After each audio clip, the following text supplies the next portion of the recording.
El consumo de Amanita muscaria realmente es antigua. Cientos de años seguros, hay libros y informes de viajantes que mencionan la costumbre esta. Hace mucho tiempo se consume Amanita muscaria. ¿Por qué? El hongo tiene mucha fama de ser tóxico, pero utilizado de manera correcta sí se puede utilizar, incluso como medicina. ¿Qué se sabe sobre el uso antiguo en el chamanismo? La palabra chamán, sí, justamente proviene de Siberia. Es una persona que es una intermediaria entre mundos y es un canal para su comunidad para obrar en sentido positivo, en la sanación de las personas, en el buen vivir de la comunidad. Lo que sabemos es que los usos originarios de la Amanita muscaria estaban vinculados al uso trascendental, es decir, a esta capacidad que tenemos los seres humanos de buscar conexiones místicas con otros mundos, con otras realidades, con otros seres de otras dimensiones o con uno mismo. Entonces esto es tan antiguo como la humanidad misma, y la humanidad utiliza enteógenos desde, no sé, más de 10.000 años de antigüedad y quizás mucho más. Bienvenido al Más Allá del Champiñón Podcast. Yo soy Manu y acá converso con pioneros y protagonistas del mundo fungi sobre sus vidas, emprendimientos y experiencias psicodélicas. Para un canal como este, el boca a boca es la mejor forma de crecer. Si te gusta este contenido, recomiéndalo a un amigo. Gracias. En el episodio de hoy hablo por tercera vez con el naturópata Federico Conde, que vive en las sierras de Córdoba. Fede es uno de los referentes en habla hispana sobre el enigmático hongo Amanita muscaria. Lo estudia, lo cosecha y elabora extractos medicinales a partir de él. Este hongo comparte con la Navidad sus colores rojo y blanco. En la charla profundizamos en los vínculos entre la astroteología, los cultos paganos, del chamanismo siberiano y su relación con la Navidad cristiana moderna. Con este episodio queremos invitar a reencontrar la magia de este festejo ancestral del solsticio y a sacarle algo de la ambigüedad que muchos sentimos alrededor de estas fechas. Disfruta la conversación, todos los links en la descripción. Hola, buen día Fede, ¿cómo estás hoy? Manu querido, muchas gracias nuevamente. Acá estamos de nuevo por tercera vez a festejar juntos.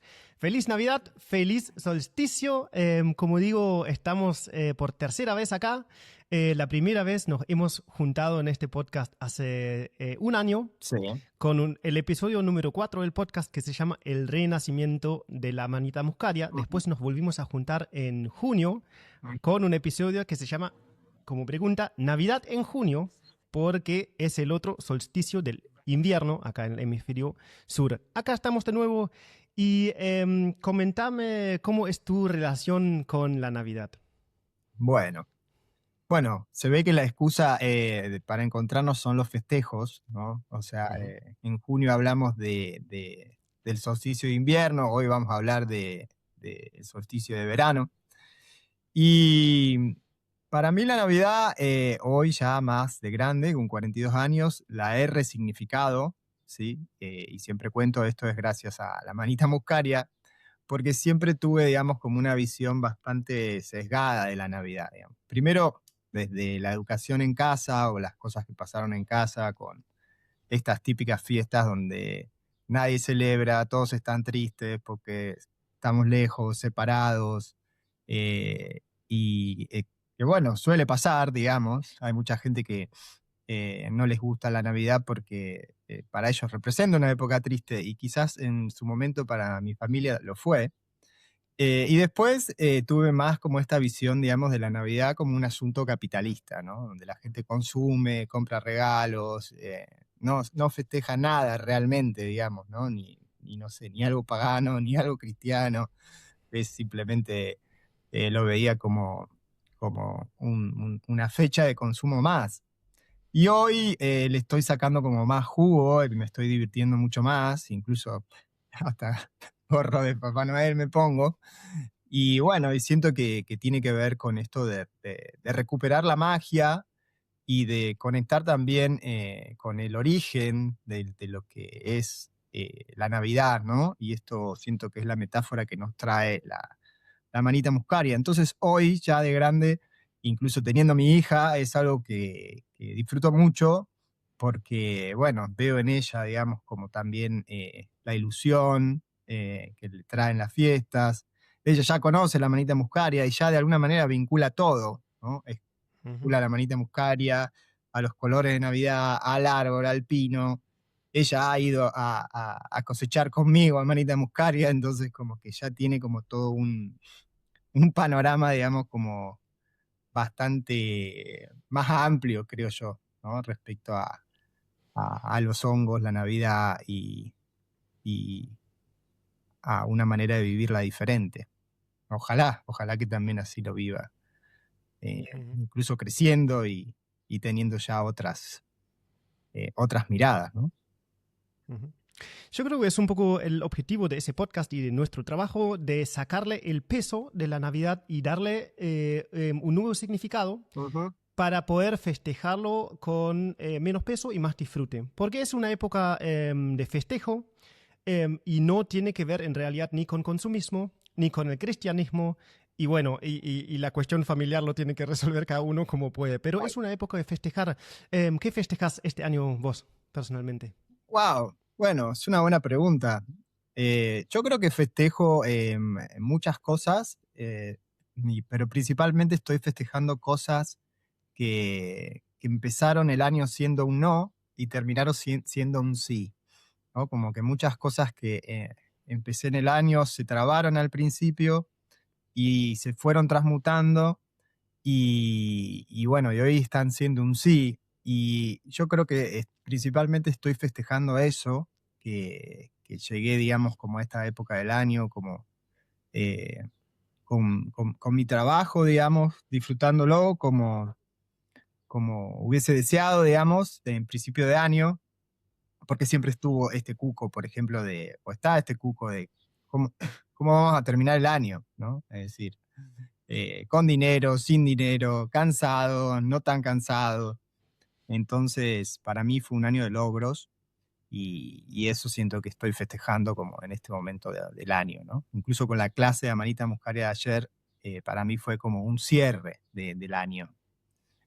Ujú. Entonces, bueno, eso, las cosas que empezaron siendo un no y terminaron siendo un sí. Qué bueno. Vos, como dice el título y como se ve un poco seguro con la introducción, sos uno de los referentes en Latinoamérica o en habla española ¿No? de la manita muscaria, de este hongo que todos los niños y todo el mundo conoce sin muchas veces saber o conocer el hongo en realidad.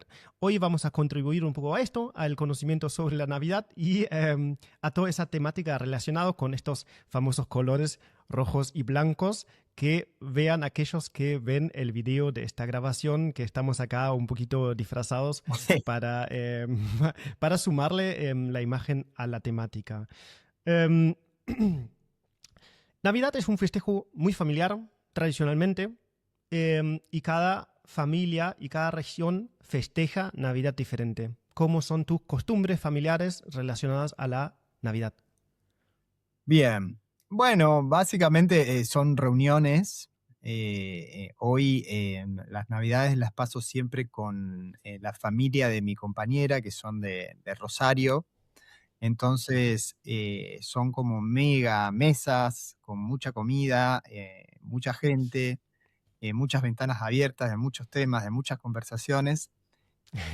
Y en el medio, bueno, una pileta, niños jugando al fútbol, como hoy lo veo y lo experimento con mucho disfrute, ¿sí? Como te decía, a diferencia de otras épocas donde no estaba tan Ujú, presente todo eso. Entonces, eso es lo que más disfruto y disfruto mucho a mi hija y la ilusión que ella le da a la Navidad, sobre todo la comida, porque es taurina. Entonces, ya desde que empieza diciembre, más o menos saben que se aproxima la fecha, ya está diciendo todo lo que se va a comer, todo lo que va a probar, todo lo que va a experimentar de comida.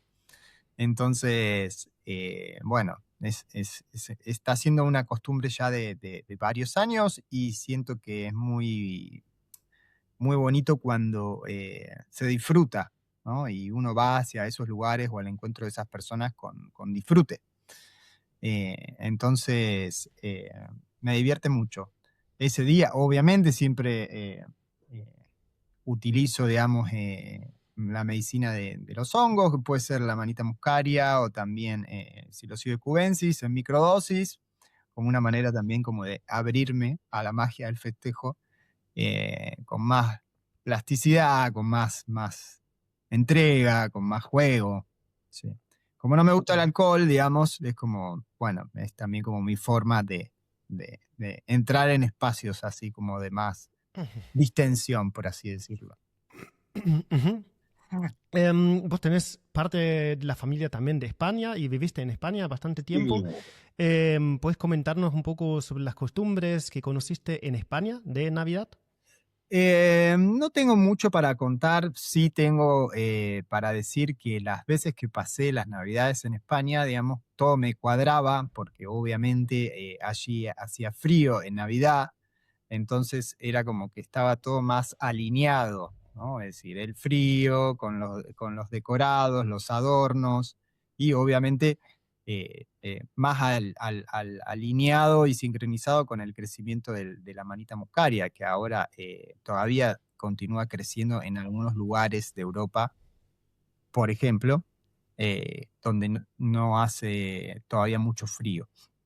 Entonces, lo pasé en Málaga y lo disfruté mucho. O sea, Ujú. y todo tenía más sentido, sobre todo la comida, ¿no? Acá eso es lo único que está como medio desencajado, digamos, ¿no? Como estamos en verano y todavía tenemos como las costumbres de alimentos hipercalóricos, súper concentrados bueno, todo tipo de nutrientes para el invierno, básicamente. Pero bueno, lo disfruté mucho. Eh, y me gustaría, siempre tengo como esta especie de anhelo de pasar más navidades en lugares así, donde realmente, bueno, haga frío o tenga la oportunidad de cosechar la manita muscaria y, y bueno, estaría como divertido poder hacerlo más seguido. Sí, en Navidad en el hemisferio sur hay en sí ya una contradicción. Yo la siento muy fuerte porque soy alemán y en Alemania más fuerte todavía que en el sur de España, en Málaga, es marcada la época, o Navidad es en la época de invierno, obviamente. Y los días son cortos, lo que predomina es la oscuridad. Hay muy pocas horas de luz. Ujú. Incluso en lugares, yo soy del norte de la Selva Negra, de los inicios, pero más en la montaña, donde las casas son muy grandes y ven algunas imágenes de esa zona, la gente no podía salir de su casa a veces por semanas o incluso meses porque cayó tanta nieve, metros, que no había forma. Y estaban en su casa semanas o meses, tenían todo en su casa, animales, provisiones, familia, y se tenían que entretener. Entonces es la época, por naturaleza, en la zona más nórdica de Europa, de introspección porque no hay nada que hacer. Mm. Está la época de trabajo, en el otoño, cuando está la cosecha, Ujú. y después está la época de introspección y mucho tiempo en casa, capaz hacen algún trabajo artesanal, ahí nacen, por ejemplo, los relojes de la Selva Negra, que son todas una cosa de madera con el cucú, etcétera, como hay que hacer algo en su casa, o tejer, ese tipo de actividad, pero es algo muy diferente. Bueno, en el hemisferio sur está todo un poco al revés y hay una contradicción en sí, como eso, Navidad en la playa con bebida Sí, y asado y ese tipo de cosas. claro. Pero bueno, nos vamos acercando a la Navidad en sí y qué es la Navidad más allá de el encuentro y el Papá Noel el festejo y la comida, que es muy relacionado al solsticio del invierno, en el hemisferio sur, justamente en el solsticio del verano. Entonces es un poco la contradicción, que es un festejo de renacimiento de la luz Ujú. que se festeja en el día más largo, corresponde al día más corto. Bueno, ahora ya estamos entrando a la temática. Ujú. Solsticio del verano que tenemos ahora, y cómo es la relación con el solsticio o los solsticios anuales y la Navidad. Claro, está bueno esto. Sí, yo creo que independientemente de si es verano o invierno, ¿sí? Ujú. Como la temática es lo que está representando, y más allá de la temática de lo que está representando, si más corto y más largo, porque obviamente también esto tiene su propia impronta, ¿no? Esto de el día más largo, perdón, sí, el día más largo en el hemisferio norte está representando como, un periodo de, como de la extensión de la oscuridad, ¿no? Entonces está representando como, bueno, hay que hacer nacer esa luz en un día tan largo, ¿no? Hay que mantener esa llama viva en un día tan largo, ¿no? Pero más allá de eso, siento que hay algo que podemos traer de las culturas originarias que también festejan los solsticios, son los símbolos como festejos, ¿sí? Y como festejos estamos hablando de también incluir este concepto del Aini y de la reciprocidad y de cómo en un festejo hay una conexión con la tierra donde nosotros le devolvemos a la tierra, ¿sí? No solo, digamos, como que estamos acá para tomar de la tierra, sino estamos para devolver, ¿sí? Devolver en conciencia, devolver en actos, devolver en amor, devolver en buenas prácticas del buen vivir, prácticas de cuidado, prácticas de embellecimiento, ¿no? Entonces siento que también es una época donde podemos hacer ofrendas a la tierra, ofrendas al fuego, podemos armar como pequeños altares, ¿sí? Con semillas, con alimentos, porque también esto trae como una información, ¿no? A la hora de decir, bueno, es un momento del año que es bien simbólico, o sea, la entrada en el verano en el hemisferio sur es una invitación a concebir, digamos, también la importancia de cómo está siendo el momento donde los frutos se expanden, ¿sí? Donde nos estamos preparando para la cosecha. Entonces también a nivel psíquico es como una siembra en lo sutil que estamos haciendo, ¿no? Porque ahora estamos como, bueno, vamos a sembrar o podemos estar sembrando lo que vamos a estar cosechando dentro de 3 meses.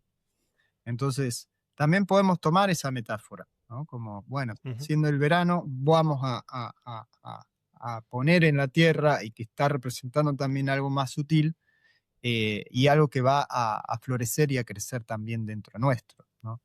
ujú. Eh, Siento que también eso puede ser parte también de la carta que le podemos hacer a Papá Noel, ¿no? O sea, como nuestros deseos, ¿no? También, ¿no? Como no solo pedir como los regalos materiales, sino como los regalos espirituales, les podríamos decir, ¿no? Para el Ujú, próximo año, para la próxima cosecha, para ujú, el otoño. Eh, entonces, bueno, puede ser como representativo en ese sentido. ujú. Sí, claramente es una fecha importantísima, el solsticio verano. Mm. Sí, que estamos festejando ahora en el, la Navidad del hemisferio sur. El año es un ciclo, Ujú. tiene 4 estaciones y tiene 4 días cardenales, que son los días de más corto, más largo y iguales, los equinoccios. El año o el ciclo se puede dividir en cuatro partes, por ejemplo, en 4 estaciones y en 4 días cardenales, que son algún tipo de feriados naturales que se viene festejando desde hace muchísimo tiempo. Y el tema principal, porque tiene tanta significancia para las culturas y las personas más primitivas, es la luz, ¿sí? La luz y el sol, que muchas veces es en el paganismo un dios incluso, porque todo depende de la luz y del calor del sol, ¿sí? Ujú. ¿Qué sabes sobre los orígenes paganos de la Navidad? ¿Cómo empezó? Bien, bueno, justo el otro día te compartía sobre una película que, por favor, pronúnciala tú, porque como Zeitgeist. Zeitgeist.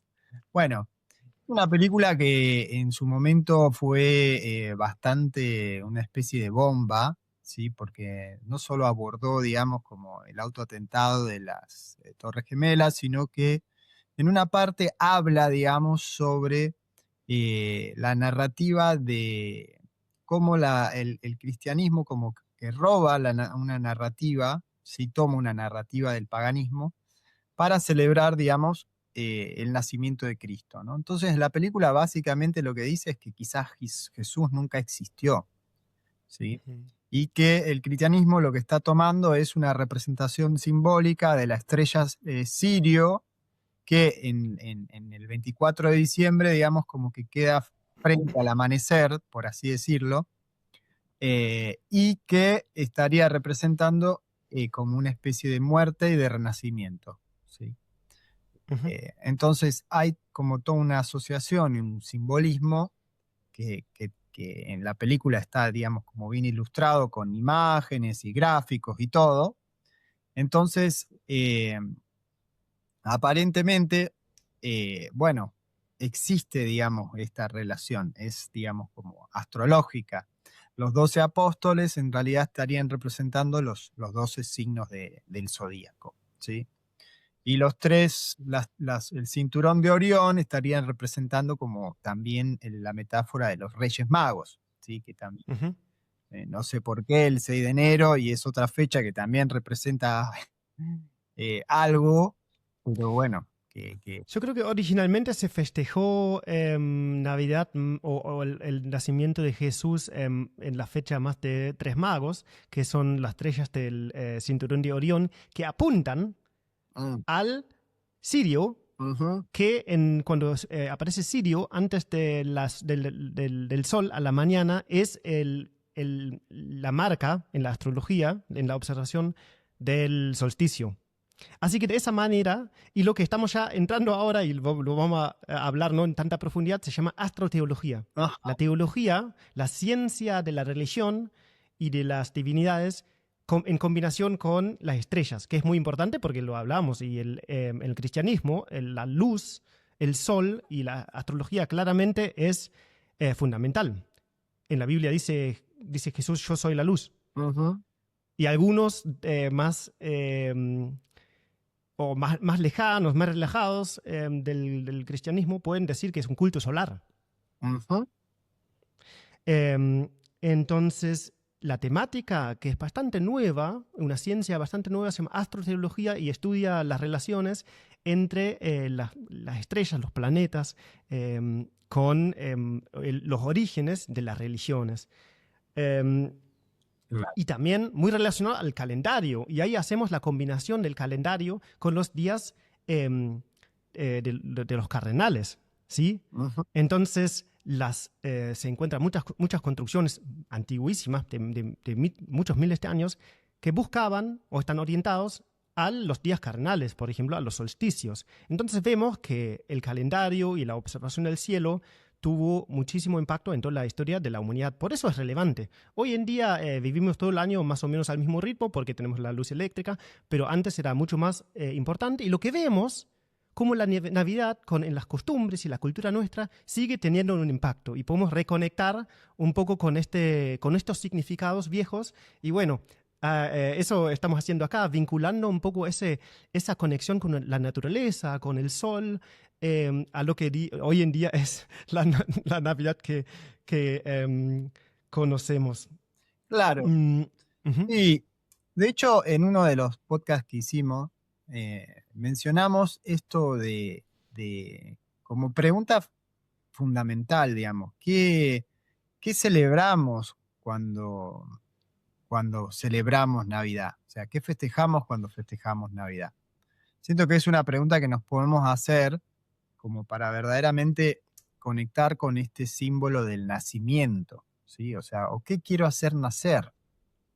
En qué me quiero transformar, ¿no? O sea, porque esto de la representación de la vida que nace, eh, también puede ser, digamos, un estado, una experiencia, digamos, de conciencia, o más amor, más apertura, más sabiduría, ¿no? Como verdaderamente utilizar esta metáfora como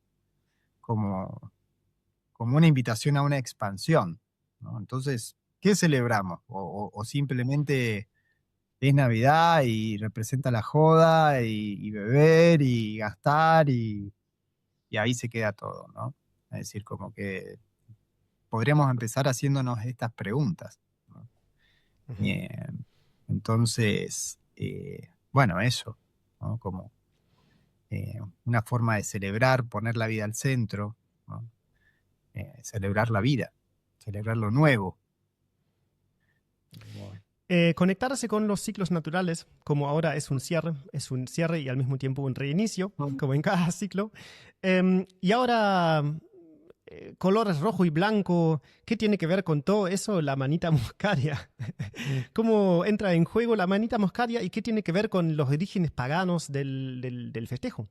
Bueno, yo creo que básicamente ahí es donde empieza todo, digamos, si nos trasladamos a la tunga siberiana, donde hacía mucho frío y bueno, y los chamanes quizás usaban estos colores como, no sé, la misma Tatiana Urcachen, que fue una de las últimas chamanas vivas, digamos, en el del siglo pasado, en los 90, donde ella sale como con tu camisa, digamos, básicamente, y con un montón de amanitas muscaria de la mano.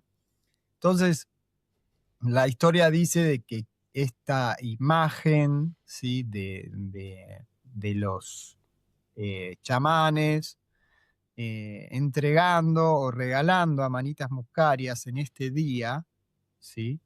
En realidad estaba representando como los verdaderos regalos, ¿no? Como regalar amanitas muscarias y que alguien te regalase amanitas muscarias para ese día como tan especial, era como todo lo que necesitabas, creo yo. Garantizaba tu celebración, tu viaje, tu salud, tu trascendencia. Y lo que cuentan la historia es que existen como construcciones donde básicamente son como especies de yurtas, donde caía tanta nieve que lo único que quedaba abierto era la parte de arriba donde se podía entrar, digamos, que era como una especie de chimenea. Entonces la gente entraba y salía por ahí y las personas, como estos chamanes, cuando iban y repartían estos hongos, entraban por la chimenea. ¿Sí? Por la parte de arriba de esas casas. Entonces, hay como toda una relación entre los chamanes, los hongos y obviamente los renos, ¿sí? Que no los podemos dejar fuera de la ecuación porque creo que son como los más importantes, porque los renos son ávidos comedores de la manita muscaria y bueno, como que gracias a los renos, incluso estos chamanes podían encontrar los hongos que habían quedado secos bajo la nieve, ¿sí? Que todavía no se habían podrido. Entonces, de esa manera, bueno, y obviamente fue gracias a los renos que ellos aprendieron, digamos, de la manita muscaria, ¿no?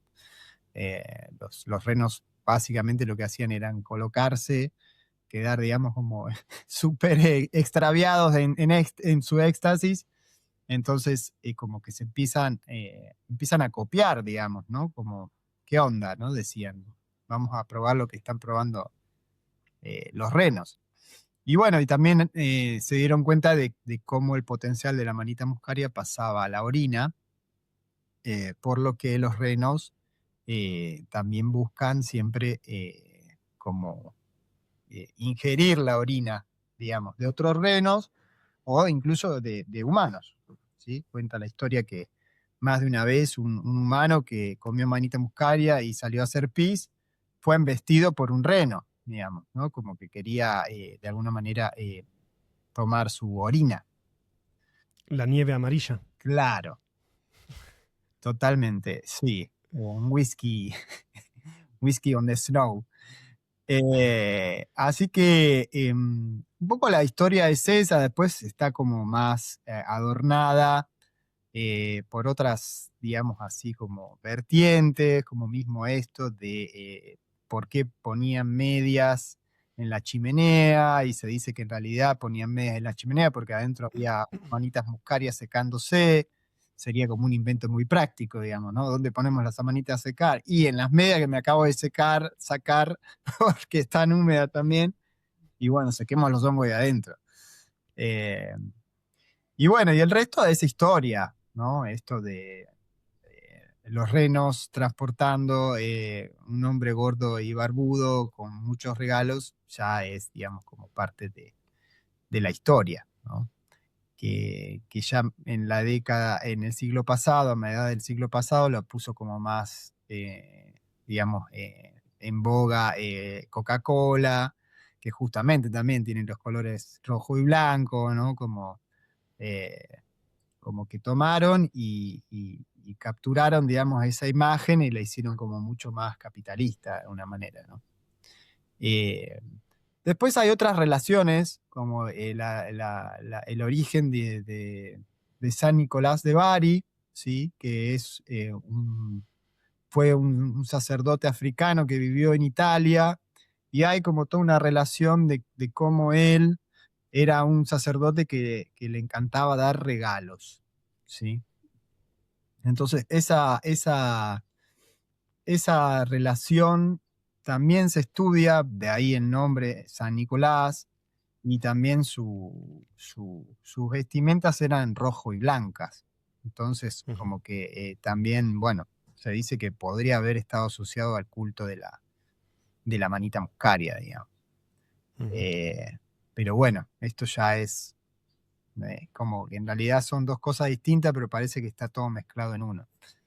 ujú. Eso también es lo Y, interesante. y hay pruebas, sí hay pruebas científicas que en Siberia principalmente, Finlandia, en esta zona nórdica de Europa, o Ujú, europea y asiática, el consumo de amanita muscaria realmente es antigua. Cientos de años seguros, hay em, libros y informes de viajantes que mencionan la costumbre esta, incluso el consumo de la orina, porque justamente en el paso por el cuerpo pasa una transformación de una sustancia a la otra, eso lo podemos hablar un poco más adelante, donde entra en juego la ciencia ujú, de esta costumbre que nos parece asquerosa o rara, lo que sea, pero hay una ciencia atrás que podemos mencionar un poco más adelante, ujú, donde ya entra también tu trabajo como terapeuta y científico y investigador. ujú,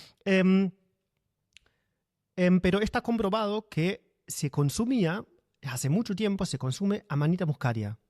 ujú. ¿Por qué? ¿Qué hacían? O como mencionaste, el chamán, ¿sabes? Se sabe que se usaba, pero eso es algo comprobado. El hongo tiene mucha fama de ser tóxico, pero en realidad tiene una toxicidad, pero utilizado de manera correcta, sí se puede utilizar, incluso como medicina. ¿Qué se sabe sobre el uso antiguo en el chamanismo siberiano? Claro, bueno, primero es importante como mencionar algo, que la palabra chamán, ¿sí? Justamente proviene de Siberia, ¿sí? Tiene como una raíz en el lenguaje, digamos, siberiano.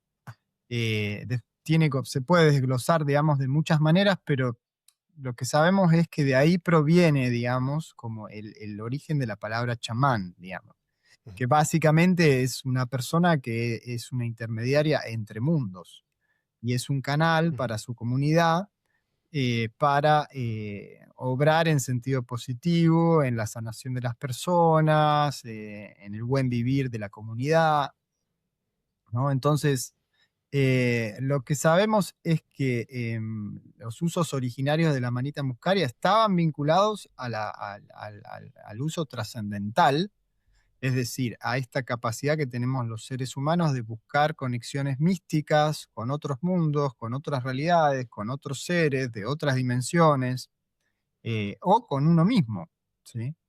Entonces, esto es tan antiguo como la humanidad misma, y la humanidad utiliza enteógenos desde, no sé, más de 10.000 años de antigüedad, y quizás ujú, mucho más, y aún no tengamos registros, ¿sí? Pero lo que tenemos por historia, por carbono 14 y todo eso, digamos, datan más o menos de esas fechas. mm, Se dice que la manita muscaria es uno de los enteógenos más antiguos conocidos por los humanos, porque básicamente yo creo que esto tiene que ver al estar vinculado, digamos, con el consumo que tenían ciertos animales, ¿no? Como, imagínate, no sé, como los humanos aprendiendo, imitando la naturaleza, sin tener que ser ellos los que descubran el uso de una sustancia. Entonces, Yo creo que por eso, digamos, ha sido uno de los enteógenos más antiguos. Lo que sucede cuando se ingiere el hongo crudo, sí es real, digamos. El ácido ibotémico está presente en una cantidad muy importante, por lo que no termina siendo, digamos, una experiencia agradable, digamos. La persona que consume Amanita muscaria cruda siente como mucho malestar, sudación, fiebre, agitación. Nada, digamos, así como atrapante. Pero cuando el hongo es secado, es decir, está deshidratado, ya esa descarboxilación del ácido ibotémico en mucimol se empieza a realizar. Lo que sí hacían era consumir el hongo aún transformado en agua o secado, tostado a fuego más duro, y ahí consumir el hongo. Es decir, no simplemente deshidratado, sino transformado con más calor. Digamos. Que básicamente es una técnica que hacemos con muchos alimentos. Muchos alimentos, si no son transformados por el fuego, no son digeridos, ni aportan propiedades significantes al organismo humano. Entonces, esto lo fueron descubriendo, así como fueron descubriendo, por esta misma imitación, el fenómeno de la orina, ¿sí? Que para estos pueblos es como algo normal, digamos, y obviamente, digamos, se ve que tienen tanta afinidad y conexión o vinculación con la Amanita muscaria que no tienen como ningún tipo de problema en beberse su propia orina o beber la orina de un familiar, un hermano, y brindar, digamos, eh, como así, con mucho amor y gratitud, digamos, ¿no? Por ello. Entonces, bueno, son prácticas culturales para Occidente, y yo creo que eso ya trasciende nuestro nivel, digamos, exagerado de micofilia. Y para Occidente es una práctica que, no sé, que la vemos como muy lejana. De hecho, hemos escuchado, o yo suelo escuchar gente que practica orinoterapia, que básicamente es solo beber la orina, ¿sí? Sin, Claro, existe, aparte de la manita muscaria como terapia, ¿no? claro, Como mencionarlo brevemente. no, De la India es sí, como originada. exacto. Yo lo había escuchado, pero no sé mucho. Sí, es Ujú. la práctica de beber la propia orina, digamos, Claro. de las primeras horas de la mañana. Mm. Eh, y la gente que practica esto asegura, digamos, de que la propia orina tiene un montón de propiedades, de nutrientes, de compuestos que aparentemente estarían como siendo útiles para nuestra propia sanación. Hay algunas teorías que dicen de que esto es real si tuviésemos una alimentación, digamos, como que no estuviese tan rica en agrotóxicos, contaminantes, micropartículas de plástico y, bueno, no sé, smog, ¿no? Lo cual también tiene mucho sentido porque eh, yo creo que podría ser una práctica saludable si tuviésemos un estilo de vida más saludable. ¿Sí? Ahora, en relación a la manita muscaria, que sería como tomar la orina ya con un high, y bueno, ahí ya me lo pensaría, digamos, ¿no? Pero la cuestión científica es que realmente la ingesta de Sí, los renos o de otro humano sí. transforma Ujú, el ácido ibuténico en algo menos tóxico, que es el mucimol, y claro. genera más ese efecto deseado, que incluso es psicoactivo, como mencionamos brevemente.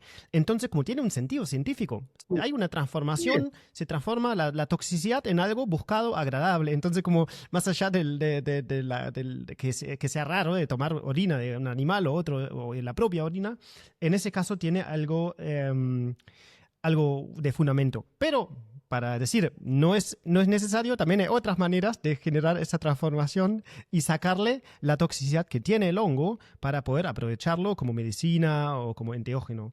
en realidad es mágico, digamos. La naturaleza es perfecta. O sea, es como simplemente que alguien coma el hongo transformado y que quizás esa persona, bueno, no tenga ningún efecto indeseable. Y después esa persona, digamos, como que te entrega ya el producto destilado, mejorado, sin ningún tipo de, bueno, efecto indeseable. Pero ya te Ujú. digo, es cultural, o sea, hay tribus Sí. en África, por ejemplo, los Mundari, es una tribu en África, ellos están muy asociados al culto de las vacas, ¿sí? Y cada vez que una vaca orina, ellos van hacia la vaca y ponen su cabeza debajo de la vaca orinando. Y el Mm, sentido de esto es que ellos consideran que la orina es sagrada, entonces se lavan la cabeza con la orina sagrada de la vaca, ¿sí? mm, Pero luego toman, digamos, también directamente, o sea, y sobre todo los jóvenes, la leche de la vaca directamente. A ver, y Occidente todavía consume leche, digamos, ¿no? Consumimos quesos, o sea, como también estamos consumiendo la secreción de un animal, digamos, ¿no? Que no es la orina, es la leche, pero bueno, mm, mm. no es. Las costumbres, la cultura es fuertísimo en todo lo que pensamos. Nuestro pensamiento tiene un marco que está muy influenciado por nuestra cultura. Pero como dijimos, hoy en día y en general no es necesario. Se puede experimentar, obviamente, las terapias con orina, pero hay otras, también hay una cantidad de cosas, incluso para el consumo, el aprovechamiento de la manita muscaria. Em, es un poco el vínculo de la Navidad y los colores con esta historia del uso de la manita muscaria en el norte de europeo asiático, ¿no? Ujú. Ahora, hay una historia, esta historia que contamos, la conexión entre la Navidad moderna, el festejo, el culto cristiano, incluso las marcas como Coca-Cola, que se sentaron arriba de algo preexistente, no inventaron los colores ni el Papá Noel, sino aprovechan algo que ya existe. En Alemania, por ejemplo, existe hace mucho tiempo el hongo en la manita muscaria como símbolo de la suerte. En muchas cartas de Navidad, sé que se mandan muchas cartas, Ajá. está la manita muscaria como un símbolo de suerte. Ujú. Muy establecido hace mucho tiempo y la gente no sabe exactamente por qué, y dice, uy, ese hongo, qué sé yo, pero es un símbolo de suerte. Muchas veces no se sabe por qué, pero sigue estando. Em, una persona que tuvo mucho impacto en la transición de esa historia, esa hipótesis de la manita muscaria como del chamanismo siberiano, esa vinculación con la Navidad moderna cristiana, la hizo popular John Marco Allegro, Ujú. ¿no? Sí. ¿Querés contarme un poco sobre su libro? El libro se llama El hongo sagrado y la cruz. ¿Y quién era John Marco Allegro y por qué es relevante escuchar su hipótesis y su libro? Porque no era un tipo cualquiera. Sí. ¿Qué hizo y qué cuenta? ¿Cuál es su teoría? Sí, es un personaje, digamos, como bien particular. El contexto lo situamos, digamos, como a fines de los años 50, ¿sí? Cuando se descubren en Qumran, ¿sí? Que era como una especie de villa cerca del Mar Muerto, un pastor, un beduino, protegiéndose de una tormenta de arena, se mete en unas cuevas, ¿sí? Y se da cuenta que dentro de esas cuevas existían como vasijas que dentro tenían rollos, manuscritos, ¿sí? Ujú. En esa época, bueno, como que empiezan a desperdigar los rollos, venderlos y, bueno, llegan como al mainstream, de alguna manera, al Vaticano en esa época. Entonces, Allegro era un filólogo, teólogo, filólogo, sí, los ¿Y qué filólogos hace un filólogo? son ¿Qué es un filólogo? los que estudian las lenguas antiguas, ¿sí? Ujú, La filología estudia las lenguas antiguas, ujú, cuneiformes, arameas, hebreas. Entonces, el tipo era mm, un genio, ¿sí? O sea, junto con muy pocas personas selectas, fueron ujú, elegidas para empezar a traducir esos rollos del Mar Muerto. ujú, Entonces, el tipo, muy inteligente, digamos, es como que se da cuenta que en realidad esos rollos contenían como mucha información que la iglesia no le iba a gustar, digamos, que se traduzcan y que iban a transformarse en manuscritos apócrifos y todo eso que se estaba descubriendo, que él mismo estaba leyendo, él dijo, esto la iglesia no lo va a dar a luz. Entonces como que él se apura en hacer ciertas aseveraciones y traducciones y empieza a decir que en realidad la imagen de Cristo nunca existió como tal, sí como un rabí, como una figura, ¿sí? Pero todo esto que desarrolla el Nuevo Testamento, ¿sí? Incluso hasta la Ujú. mismísima crucifixión, según Allegro, es toda una gran mentira. ¿Sí? Como que no existió Un el invento. Jesús, digamos, que hoy nosotros leemos a través del Nuevo Testamento. Y que en Ujú. realidad el culto, en este caso, obviamente, él habla de la figura de Jesús en realidad como un estado de conciencia representando al hongo, ¿sí? Como el hongo encriptando, digamos, el mensaje de Jesús como un estado de conciencia, como la fraternidad, el amor incondicional. Porque lo que dice Alegro en realidad es que el cristianismo primitivo ya existía, asociando, digamos, la manita muscaria a los cultos de fertilidad, ¿no? Como que en realidad lo que Jesús vino a decir no era nada nuevo, incluso la imagen de la última cena se dice de que, bueno, o sea, como que él estaba representando ya el mito esenio de esta verdadera transustanciación, que era consumir el cuerpo de algo real, ¿sí? El cuerpo de algo, un hongo, ¿sí? Para entrar en un estado de conciencia. Y no era algo como así como superfluo, como hoy lo ves en la iglesia, ¿sí? Nos dan una hostia, que es un pedazo de harina con agua, representando el verdadero cuerpo de Cristo, digamos. Entonces, No, se transforma en realidad al acto de ingerirlo, se transforma realmente, no simbólicamente. Dicen que realmente es una locura, pero estamos acostumbrados, entonces parece normal. Se transforma realmente en el cuerpo de Cristo. claro. Sí, Para un externo parece raro. pero por eso, pero dime, digamos, si en realidad esa hostia no podría ser la cabeza de un hongo y podríamos estar hablando de ciencia real, digamos. Ese hongo se estaría transformando, sí, realmente en un estado de conciencia. Mm, Entonces, él desarrolla muy bien, digamos, esto en sus libros, porque él escribe varios libros, pero bueno, rápidamente es considerado blasfemo, y básicamente hunde su carrera en muy pocos años, ¿sí? Entonces la iglesia, digamos, como que lo quiso borrar sobre la faz de la tierra. Y hoy ciertos ujú, autores como Brian Muramescu, que tiene un libro que se llama La llave de la inmortalidad, citan a Allegro y es como que en realidad dicen que el tipo estaba diciendo muchas verdades, ¿no? ujú, Y que lo que él descubrió en esas traducciones, gran parte, digamos, como que es verdad, ¿no? ujú, Entonces, bueno, hoy recién se está como resignificando, pero en aquella ujú, época fue una locura, digamos, ¿no? ujú, Y también fue un momento como bastante particular donde estaba aconteciendo, digamos, como eh, el nacimiento de la era hippie, con todo lo que eso conllevaba. Estamos hablando, ya Wasson se había encontrado con María Sabina, ¿sí? Es decir, como eh, estamos hablando ya a principios de los 60, entonces ya estaba haciendo como toda una gran locura, digamos, en esa época. mm. Eh, Sí. entonces, bueno, hay información de él, sus libros están, se pueden encontrar en internet.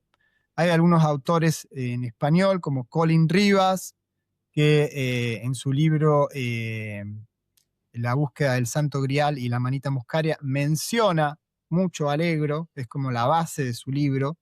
Entonces, bueno, es interesante, digamos. Ujú.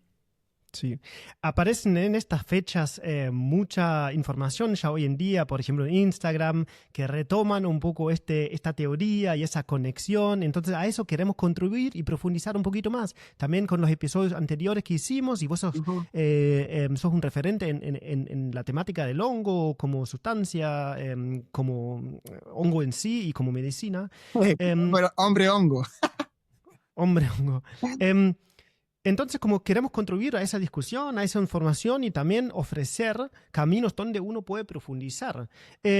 Lo que es cierto, bueno, lo que no es cierto es si la teoría de John Marco Allegro es 100% verdadera. Nunca se sabe. Sigue siendo una teoría, sigue siendo discutida, criticada, etc. Pero para mí no es tan importante si es 100% verdadera o no.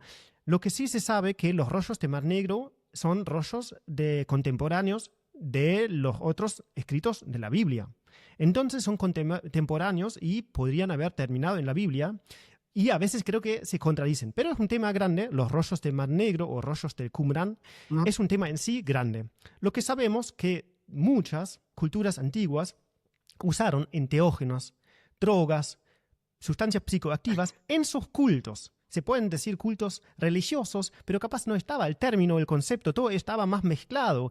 El viaje psicoélico, el placer, el descubrimiento del psiconauta y la práctica religiosa capaz no fue tan separada como es hoy en día. O me hago un viaje de una droga o tengo algo espiritual. Era todo más unido, todo más holístico, todo más integral. Entonces se sabe. Eso no es una teoría, que hubo muchas sustancias psicoactivas vinculadas a costumbres de casi todas las culturas en todo el mundo. Bueno, estos rollos de Mar Negro se escondieron a propósito y ahí sobrevivieron, no sé, 2000 años, 1500 años, escondidos hasta ser descubiertos. Alguien los escondió. ¿Por qué? Bueno, porque hubo una persecución. Eso creo que es sin discutir.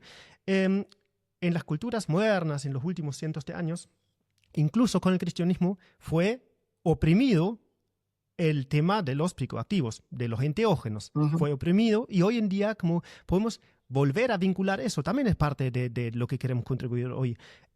Es algo antiguo y permite al ser humano expandir su conciencia, hacer nuevas conexiones con la naturaleza, con sí mismo, con su entorno, con sus familiares, amigos, otras personas. Entonces, como hay muchas cosas que valen la pena prestar atención. Todas estas, las historias, la teoría de John Marco Allegro, los rollos de Mar Negro, temas de Vaticano y de la Biblia, ofrecen para dedicarse toda su vida, ¿no? Acá queremos dejarlo un poco en eso, pero es una teoría fundamentada, es importante y, bueno, las sustancias psicoactivas hacen un efecto en el ser humano por algo. Y bueno, me gustaría ir ahora yendo más a tu trabajo. Bien. Amanita muscaria científicamente, como mencionamos, es una medicina. Vos trabajás con esa medicina. También tiene una parte de psicoactiva, como pudiendo ser utilizada en algo más recreativo, de viaje. Comentame sobre la medicina de Amanita muscaria y sus usos. Bien. Bueno, hoy básicamente mi estudio está centrado en la microdosis de Amanita muscaria y en enseñar, digamos, sobre su potencial terapéutico, es decir, a que las personas puedan acceder, digamos, a la Amanita muscaria o prepararse sus propias tinturas, sus propias microdosis, sus propios elaborados, sus propios ungüentos, ¿sí? Del hongo Amanita muscaria. Y hasta ahora ha sido, digamos, como una cruzada bastante, digamos, como interesante, porque cuando empecé, teniendo ya mucha información de otros referentes en otros países, bueno, acá en Argentina básicamente la gente todavía le tiene como mucho miedo, incluso dentro del círculo, digamos, de gente dedicada a los hongos, ¿sí? Hay mucha gente que cultiva hongos o conoce el psilocibe o come hongos de todo tipo, pero cuando le mencionás la Amanita muscaria es como, no, ese hongo no es, es un hongo tóxico, o no lo comas, o es desaconsejable. Entonces como que al principio me vi teniendo que lidiar mucho con eso y yo creí que no era para tanto. Pero en realidad sí, todavía hay gente que le teme a la Amanita muscaria. Entonces, como que fue un proceso paso a paso en dar a conocer o en seguir dando a conocer la Amanita muscaria en Argentina y meterme ya en ciertos círculos donde presento la Amanita muscaria y hablo más abiertamente a la Amanita muscaria, como no sé, ha sido en la Expo Cannabis, ha sido en Pulsión Fungi en Córdoba y en otros lugares donde también me invitan, aparte más allá del champiñón. Bueno, eso es un poco lo que hago. Ofrezco la tintura y hoy ofrezco también lo que es, digamos, como un proceso, una guía, un acompañamiento como mucho más contenido respecto a un uso responsable de la Amanita muscaria, digamos, ¿no? La idea es que las personas que lleguen a la manita muscaria no queden simplemente en tomar algo de manera anecdótica, sino que simplemente puedan como tomar esta medicina, acceder a una encuesta que estamos haciendo también con otros dos amigos, Javier Ferrero y Ezequiel Erdey, que esto es muy importante porque es una manera de que las personas lleguen a tomar la manita muscaria, digamos, con un motivo, con una conciencia. Entonces es como que se está haciendo algo como con bastante solidez y es la idea para que esta medicina, digamos, como se preserve, se cuide, se le dé un lugar de respeto y bueno, y verdaderamente pueda como aplicarse, estudiarse y que muchas otras personas, colegas o gente del mundo mico, sí, micófilo se acerque porque hasta ahora, digamos, es como que somos las únicas personas que nos dedicamos a difundir de esto en Argentina. Hay un montón de médicos que están trabajando con nuestros productos, pero no son personas que hoy están como hablando abiertamente de la manita muscaria, sino que simplemente incorporan el producto que nosotros hacemos para exitosamente en sus pacientes, ¿sí?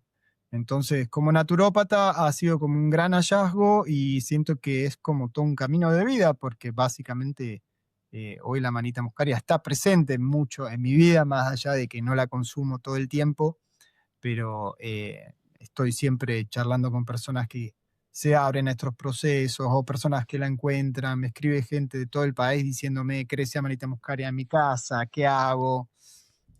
Bueno, entonces es como que está haciendo algo eh, que está empezando y que, bueno, y que es necesario en este momento como prestarle como mucha atención para que no haya, digamos, como estos desvíos, ¿no? Y que la gente haga las cosas bien, como decíamos ayer en la charla.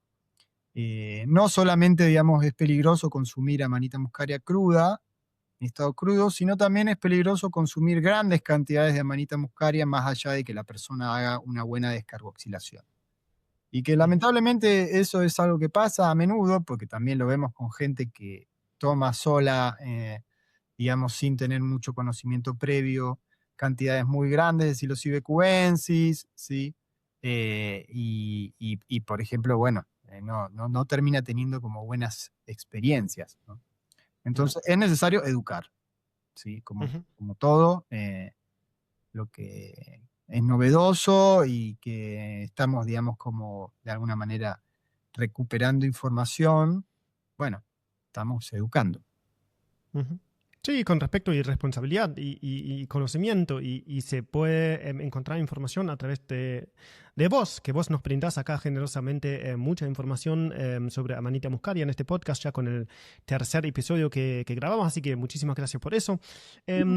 Vos recolectás Sí, en Córdoba, en las sierras de Córdoba, el hongo en sí, la Amanita muscaria, que crece naturalmente, digamos, en entornos naturales, no es cultivado porque es un hongo que crece solamente en entornos naturales, en simbiosis con árboles, principalmente pinos, entonces como no es posible el cultivo, siempre es no sé. recolecta natural, que es una ventaja para la calidad del producto, y también haces todo el proceso de la producción eh, de los extractos o de otros productos, a pesar de la amanita, ¿no? Para la microdosis hay extractos. Comentame brevemente de nuevo cuáles son los productos que se usan a base de amanita muscaria. Bien. Sí, hoy, o sea, cuando yo empecé, digamos, a trabajar con amanita muscaria, las primeras veces fueron hongos que nosotros cosechamos. Luego, con el paso del tiempo, ya estamos, el año que viene va a ser el cuarto año trabajando con amanita muscaria, entonces han aparecido personas de la red, ¿sí? Yo le llamo personas de la red, que son personas que me escriben y me dicen, tengo, no sé, toneladas de amanita muscaria, ¿qué hago? ¿O querés que te mande?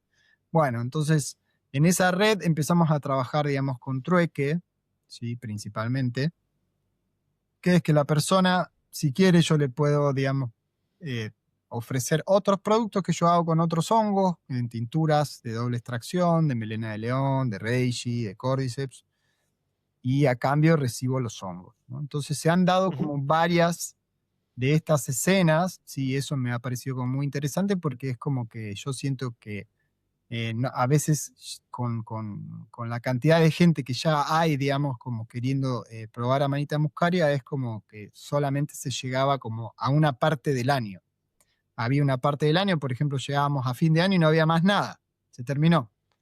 ¿Tenés Amanita muscaria? No, no hay más porque es como una cosecha estacional. Aguantame 8 meses. Claro, se da hasta Es donde mucho. se da y también eso es mágico y maravilloso y siento que eso es como bien fluido, porque hay años donde hay más cantidad y hay años donde no hay tanta cantidad, entonces es como que también eso responde, siento, a un equilibrio, ¿sí? A diferencia de lo que pasa con otros hongos que se pueden cultivar como a granel, y hay siempre hoy, digamos, pero con la Amanita muscaria no es así. Y esto está bueno aclararlo porque está bueno como saber de que la gente tenga acceso a eso también depende de que otra gente, digamos, como que salga a cosechar o le preste más atención, digamos, ¿no? Entonces, bueno. Y yo básicamente lo que ofrezco son dos productos. Uno es una tintura descarboxilada, ¿sí? Con un agregado de glicerina vegetal, que es un preservante. Y otro producto que hago es un ungüento de aceite de Amanita muscaria. Es decir, cuando tengo Amanita muscaria seca, la dejo macerando en aceite de oliva, ¿sí? Y las propiedades del hongo pasan al aceite. ¿Mm? Y con eso hago un producto que es para hacer frotaciones, digamos, locales en el cuerpo. Y esto es recomendado para la gente que tiene dolor localizado, crónico, ¿sí?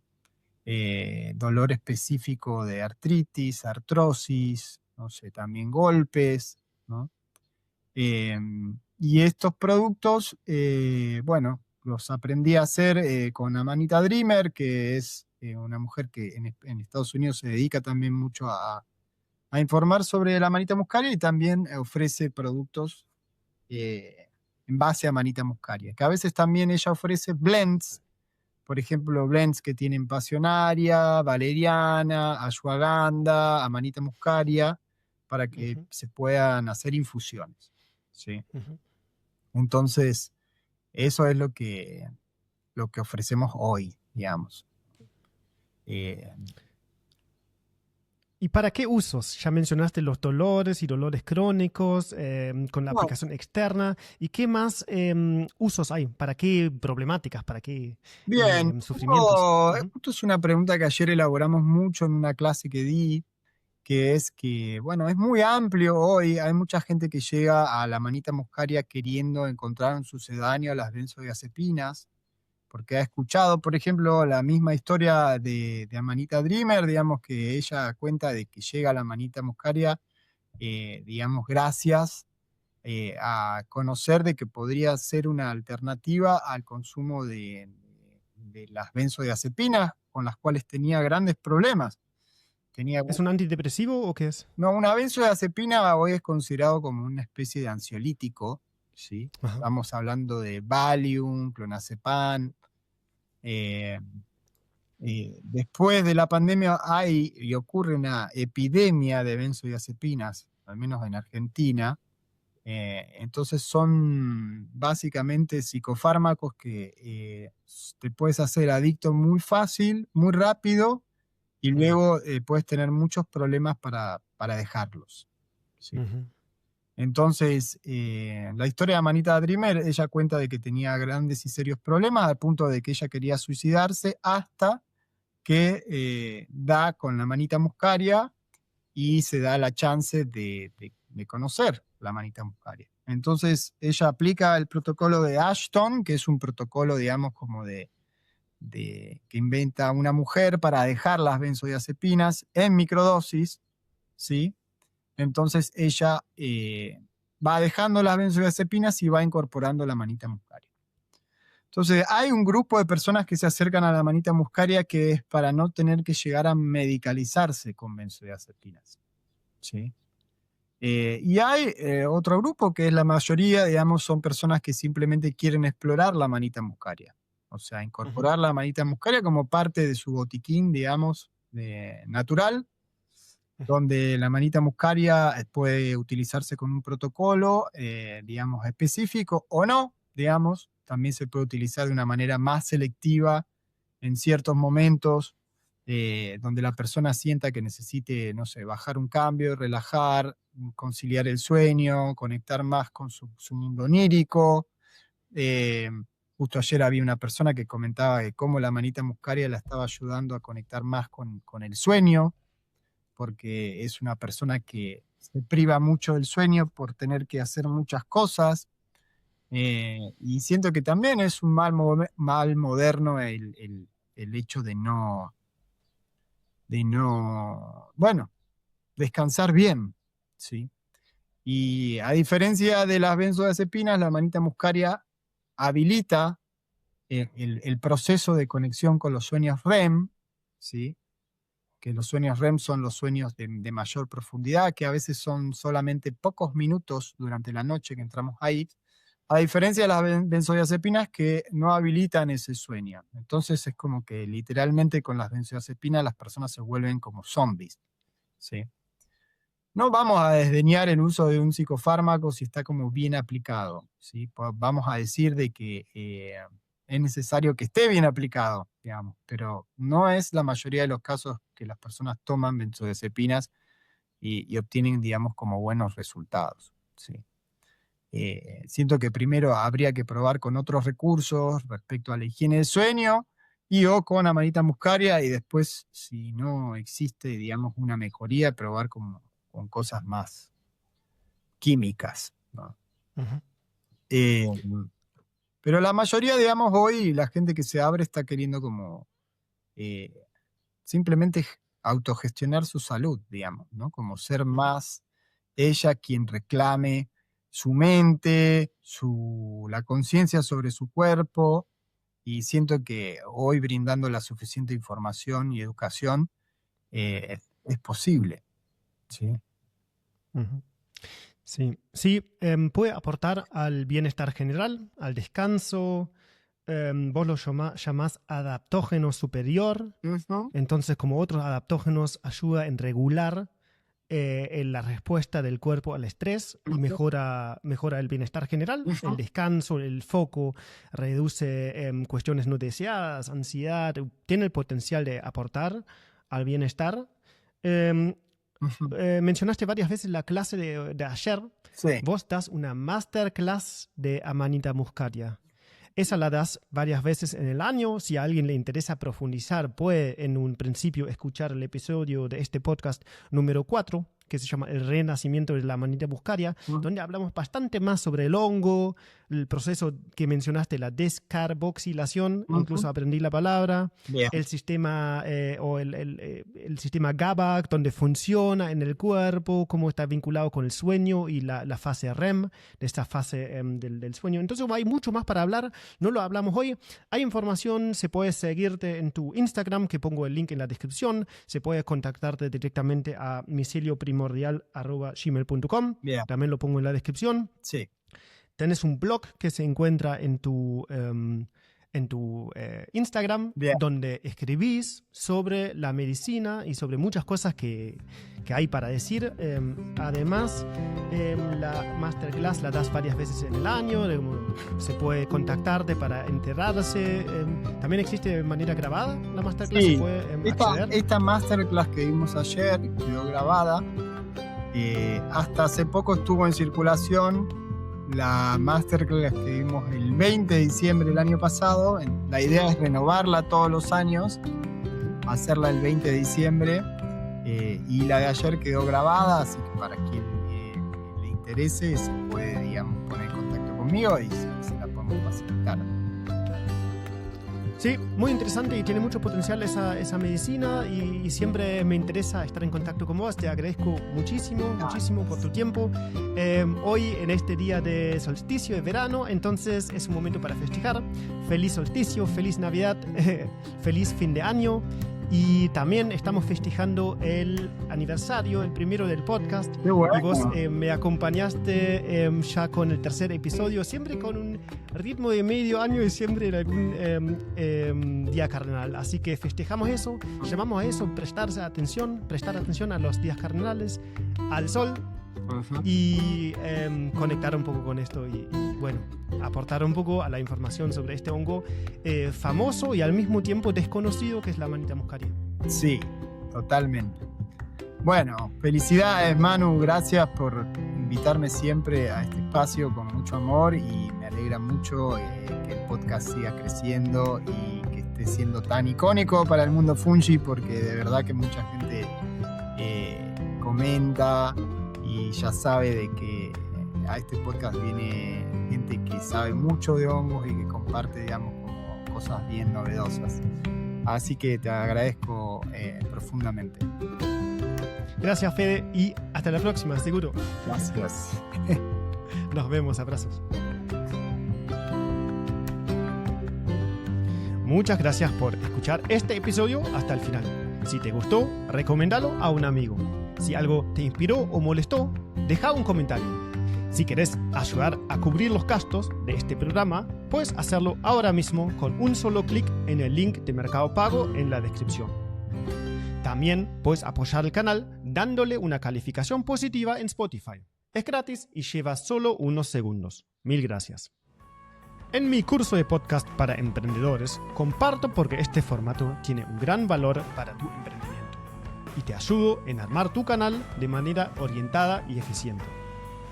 Para conectar directamente conmigo, mándame un mensaje en Instagram o un mail a contacto@manuelschmelzle.com. Acordate de seguir el canal y nos vemos en el próximo episodio.